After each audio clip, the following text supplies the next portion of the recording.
kaya ang chika na inutusan umano ng aktor ni si Sian Lim ang ex-jowa niyang si Kim Chu para i-anunsyo ang relasyon nila ng film producer na si Iris Lee. Sa latest episode ng Showbiz Update nitong Sabado, ibinahagi ni Showbiz Insider OG Diaz ang nasagap niyang impormasyon tungkol sa umano'y pagtawag ni Sian kay Kim Chu.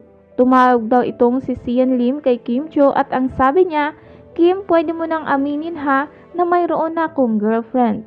Naloko daw umano itong si Kim Chu sa sinabi ni Sian na siya pa daw talaga ang mag-a-announce na may girlfriend na ang ex nito. Kaya sari-sari tuloy yung opinion nila tungkol dun sa nangyari. Dagdag pa ng Showbiz Insider, kung totoo man yun ha, talagang si Kim Chu ang pinaka-announce mo na may bago ka ng girlfriend, Sian Lim. Okay ka lang, parang ini-insulto mo na si Kim Chu. Pasubali naman ni OG Diaz na nakarating lang daw ang naturang issue sa kanya.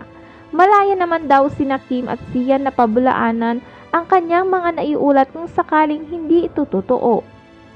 Matatandaang nagsalita na si Sian Lim kaugnay sa real score nila ni Iris Lee nang matampok siya sa isang lifestyle magazine.